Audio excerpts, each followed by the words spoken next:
Yes! Sino ba naman ang siraulong lalaban sa pinakamalulupit na production bike sa panahon ngayon, kagaya ng Ducati, Honda, Kawasaki, Suzuki? Palagay mo ba kakayanin mo silang talunin sa karera at saka sa paggawa ng motor na mabibilis? Wala ka namang pera at saka sa garahe ka lang gumagawa? Yes, may gumawa. May taong gumawa. Yan si John Britten of New Zealand. Naisip niya yun, isipin mo, yan ang Lodi. Yan ang idol. Naisip niya na kalabanin ng mga Honda, Ducati, Kawasaki, Suzuki. Yan ang ginawa niyang bike, yung nasa likod na yan. Alam nyo, itong si John Britten of New Zealand ay talagang maparaan. Isipin mo, sa edad na 10 taong gulang, nag-rebuild na siya. Nag-build na siya ng sarili niyang makina. Kit. Binili yan ng tatay niya. Kit. Nabuo niya yan. Sa ganung edad. Sa loob ng 10 buwan. Anilagay niya ron sa kanyang go-kart. So, kakaiba talaga tong si John Britten. Dahil, isa pa, nung bata siya, gumawa siya ng tunnel mula sa bahay nila papunta sa kapitbahay niya. Sa kaibigan niyang para hindi na siya dadaan sa labas. Isipin mo, anong klaseng tao ang gagawa ng ganun? Gumawa ng tunnel. Di ba? Walang katakot-takot. Tsaka sigurado buo ang loob. Yan yung kabataan ni John Britten. Kaya malikot talaga ang isip niya. At tsaka very skillful kasi ang lolo niya mismo ay gumawa ng sarili niyang bahay mag-isa. Siya lang. Kaya ang ginawa ni John Britten, ganun din ang ginawa niya doon sa bahay niya. Ginawa din niya ito ng mag-isa. Isipin mo, hands-on. Galing to ng story na to sa John Britten story na may libro. Hanapin nyo sa Amazon kung gusto nyo malaman tunay niyang buhay. Yan si John Britten. Walang kinatatakutan. Napakatindi. At yung Indian motorcycle na yan, nirebuild niya yan. Nakita lang niya yan sa may basurahan. At inayos niya. Ginamit pa niyang pang racing at nanalo ng maraming awards. Ayan yun. Scrap lang. Ginawa pa niya nung kanyang teenage years. No? Kaya kakaiba siya talaga. Pero, the point is, bakit mo kakalabanin ang Honda, Ducati, at kung sino-sino pa? Kung di ka ba naman may sayad? Pero, siya ang gumawa ng ganyang carbon fiber body kit, fairing, carbon fiber. Siya nag-invento niyan. Pinagtatawanan siya ng time niya. Sabi niya, anong klaseng yan? Cover. Pero naniniwala siya kasi sa aerodynamic. Kaya yan, ginawa niya yan. Ngayon, di ba? H2R, naka-carbon. Puro carbon loading na ngayon. Yan, panahon niya, 1983. Gumagawa na siya ng ganun. Pinagtatawanan siya. Tapos, siya rin yung gumawa ng yung radiator, nilagay niya sa likod ng bike, no? Nilagay niya. Kaya nangyayari, eto, hindi ko sinasabi sa inyo na ginawa niya yung katawan at bumili siya ng makina ng iba. Hindi. Ginawa niya yung makina sa garahe niya. Nagtunaw siya ng alloy. Pero syempre, siya ang punot dulo nito, siya ang designer. Pero hindi na natin babanggitin na napakarami niyang volunteer kasi naniniwala sa kanyang mga vision. Ayan nagtutubog sila ng bakal mismo at ng sarili nilang piston. Ganun siya katalino, ka-genius o kabaliw. Pero kung paano niyo man tignan, ginawa niya yun. Wala siyang katakot-takot. Ayan Kaya nangyayari sa mga karera nila, yung mga una nilang mga karera, pinagtatawanan sila at ang tulin nga nila, kaya lang sumasabog yung mga makina nila. Sumasabog dahil siyempre wala silang guidance ng malulupit na planta, no? Malulupit na planta ng motor. Hindi kagaya ng mga modern day na may R&D. Tapos, pinik up siya ng media kasi nakikita niya na bakit nakakagawa itong tao na to sa garahe niya. Ayan ang makinang ginawa niya, di ba? Ayan 1000cc Britten V1000. Yan ang mga una niyang ginawa. Tapos pagkatapos nun, dahil sa kanyang resilience, nung una meron siyang mga sumasabog na makina, pero nakikita ng mga tao na nangunguna siya. Nangunguna siya sa mga Ducati, Honda, Kawasaki, Suzuki. Nangunguna siya, kaya lang sumasabog na, hindi nakakatapos. Pero nagtataka pa rin sila. Kahit na. Paano niya nagagawa to? Paano niya nagagawa? Yang mismong molde na yan, yung carbon fiber, never heard pa yan noon. At hanggang ngayon, pag ginawa mo yan, toxic yan. toxic yung carbon fiber na yan.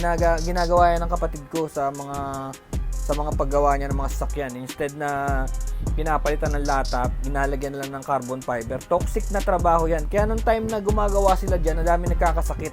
Kasi kita mo naman, wala silang maskara. Wala silang mga maskara. Pero ang dami naniniwala sa kanya. Kaya pag sinabi nating isang tao ginawa yung motor na to sa kanyang garahe, ay isang taong nag-iisip, pero maraming volunteers, no? Maraming naniniwala. Ayan yung mga ginagawa nila, ayan yung mga itsura. Alam mo, napaka-sought after ng bike na yan. Kasi alam mo kung bakit? 10 lang ang nagawa niyan. 10 lang na nagkalat sa buong mundo. Hindi na siya gumawa, hindi na natuloy ang kumpanya na yan eh. Kasi nga, mamaya ko na ba sabihin sa inyo kung ba't di natuloy. Pero yung mga bikes na yan, nasa mga museum na yan, marami siyang pinakialaman sa bike, yung pwesto ng radiator, yung shock system, and of course the engine, no? Pinakialaman niya yung engine. Dapat nga raw sana kinuha na lang siya ng Harley Davidson eh.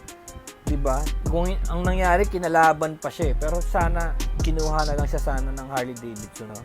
Ang dami niyang pinanalong national championships dun sa bansa niya, sa New Zealand, and dinala niya to sa Isle of Man. Isle of Man TT. Isle of Man Tourist Trophy sa Britain. Di ba yung island doon? Isle of Man. Tapos mayroon pa siyang isang insidente. Yung bike niya, walang pipe. Tapos, sabi nung kung nagpapakarera, kailangan may pipe ka. Kung hindi, disqualified ka. Ang ginawa nila, bumili sila nung beans. No? Yung beans na yun. Kinuha nila yung beans, tapos ginawa nilang pipe. Paano lumalabas?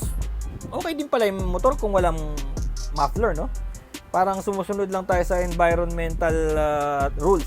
Kaya may mga muffler. Pero actually, pwede palang i-open kung racing, ano? Talagang super open. So, ayun. Nung sa Isle of Man, sadly, 3 yung rider na pinadala doon. Sa 3 at nag-crash yung isa. Pero dahil sa investigasyon naman, ang sabi wala naman daw kinalaman yung bike sa pag-crash ng motor, ng pagkamatay. Kasi talaga namang marami namamatay sa Isle of Man. Tinatanggap naman yun kasi walang speed limit dun. Pero itong bike niya, 1983, tumatakbo to ng 1980s pala, 83 to 89 ganun. Tumatakbo to na 330 kilometers per hour. Imagine that. Ayan, no? Siya yung nag-i-sculpt nung aerodynamics, oh. Pinag-aralan niya yan sa garahe. Tapos napansin niya na hindi na raw kailangan yung fairing sa ilalim. Nakita niya na okay na rin pala yung upper portion ng aerodynamic. Parang okay na. So wala sa baba. Parang tinatawag nga nilang samurai sword yung bike. Ayan, no? Tignan niyo kung paano siya mag-moldy. Minamoldy niya out of wires, no? Wires. Nagawa niya yan nung time na never heard pa yan, no? That's 80s, 89, ganun. So, innovator siya. Innovator talaga si John Britten. Just don't forget the name John Britten, no? Kasi maraming hindi nakakarinig sa storya niya, pero actually yan siya, no? Mga designs, lahat, everything sa racing, no? Talagang naging threat din siya. To a point, naging threat ang isang taong kagaya nito, no? Isipin mo yung takutin mo lang yung mga big manufacturers. Sino to? Tapos yung kulay pa ng bike niya is parang New Zealand flag, no? Tapos yung mga motor niya may pirma. Ayan, tignan mo kung paano siya mag-design ng aerodynamic. Kaya siya pinagtatawanan kasi tignan mo mukhang pugita yung bike, diba? Habang ginagawa mo mukhang pugita. And of course that pipe, tingnan mo yung pipe sa gilid. Tingnan mo parang bulate. May kinalaman yan sa aerodynamic, no? So yan, tingnan mo pati placement ng kanyang suspension. Tingnan mo bakit nandun. Di ba? Bakit nandun yung suspension? Saka nakakita, di ba dapat nasa likod or nasa fork? Tingnan mo yung kanya. Kung di ba naman kakaiba, no? Lahat yan, minolde nila. Diyan sa, yan. So, yan ang kwento niya. Britten Bikes. Woo! So, ang nangyari pala sa kanya, kaya siya, hindi na siya nagtuloy dahil nagkaroon siya ng skin cancer at the young age of 46. Nagkaroon siya ng skin cancer. Meron ako nakita mga documentary na maaaring nakuha niya yun sa maaaring nakuha niya sa pagpa-fiberglass yung skin cancer, kasi kita mo wala silang gloves, oh. Nagpo-form sila ng mga ganyan nang walang gloves. So yun ang naisip nila na ano, pero yun nga lang, siya lang yung namatay. Yung mga volunteers naman niya hindi naman namatay ng ganyang cause, no. Siguro sa baga kasi fiber, oh, tignan mo. Ano yun yung parang strands ng carbon na hindi yan natutunaw. Pagka hininga mo yan, hindi na yan lalabas sa katawan mo. Yung mga fiberglass na yan. Pag na-inhale mo yan, hindi na yan naaalis sa baga mo, no. So, ganyan siya katibay, no. Ginagawa nga siya, di ba? Ginagawang monocoque nga siya, monocoque. Alam mo yun sa mga Formula 1 racing na pag nagka-crash yung race car, yan ang nag-absorb. Yung carbon fiber ang nag-absorb ng bangga. So yan ang mga bikes na natira ngayon. So this story ay nag-pick up talaga dahil alam nyo na, mahilig ang tao sa mga storya ng David versus Goliath, no? Yung the little one. Pero napakahirap gawin nito kasi isipin mo, wala kang backing ng isang malaking kumpanya, wala ka namang endless money or corporation. Ito nangyari dito, yan yung mga nagka-crash sila minsan, ayan, nag-crash sila nung mga first trial sila, first races. Bumibigay yung mga piston, and of course bumibigay yung carbon fiber, pati yung frame bumibigay, tinidor, nag-crack. Tapos nasusugatan yung mga volunteers, no? Nasusugatan yung mga volunteer racer, nababalian ng buto. Isipin mo yun, parang mayroong buhay na nakasalalay dahil sa mga eksperimento mo. Tapos ayan, nakikita nila, kita mo, hindi pa masyadong perfecto yung aerodynamic. As you can see, umaangat-angat yung bike, which is nagustuhan ng media. Nagustuhan ng media yan, eh. Sino tong motor na to na kakaiba na hindi naman kilala na lumilipad-lipad sa racetrack. So, dyan siya nagustuhan. Yun nga lang, hindi siya nagtagal, no? Hindi siya nagtagal sa kanyang endeavor. Pero, imaginein mo yung frustration sa bawat setback. Tignan mo naman, oh. Tignan mo yung kalaban niya, nakita mo yung mga kalaban niya. 4 na magkakapare-parehong motor sa iisang manufacturer. Tapos, yung sa kanya, nag-iisa. Diba? Hindi ka ba maaawa nun? Pero tignan mo, nakita mo kung paano nagtakbuhan, ha? Halos sabay-sabay lang sila. And to think, makina niya to. Diba? Makina niya to from ground up. Binuo nila. Siguro, ang sabi ng mga kalaban niya dito, antayin natin sumabog. Pero hindi, nananalo siya.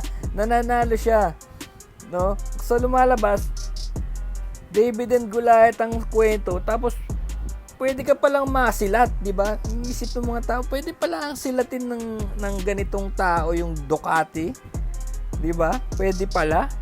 Di ba? Sa dami ng pera nila, sa dami ng, kita mo, nakakapag-hire pa sila ng champion racers. Tapos, pupuwingin ka lang pala ng isang maliit. No? So, ito yung time na may nag-crash doon sa Isle of Man. 3 yung entry niya sa Isle of Man. Nag-crash yung isa namatay. Pero nagano sila dyan. Nanalo sila. 5th and 8th. Nag-rank sila dyan. Tapos may time na nanalo na sila. Nanalo na sila ultimately. So, yun ang kwento ni John Britten. Napakaganda. Ayan siya. Napaka David and Goliath, no? The man from the sidelines. So, kayo mismo, pag may idea kayo mawawalan ng pag-asa. May pag-asang makapuwing, diba? Don't underestimate yourself like Sir John. Pero syempre, dahil sa passion niya, yun din ang nagkasakit din siya dahil sa passion niya. Well, such is life, brothers. So, ingat lagi sa pagmamaneho, and don't forget the name John Britten, and ride safe. Peace, brothers.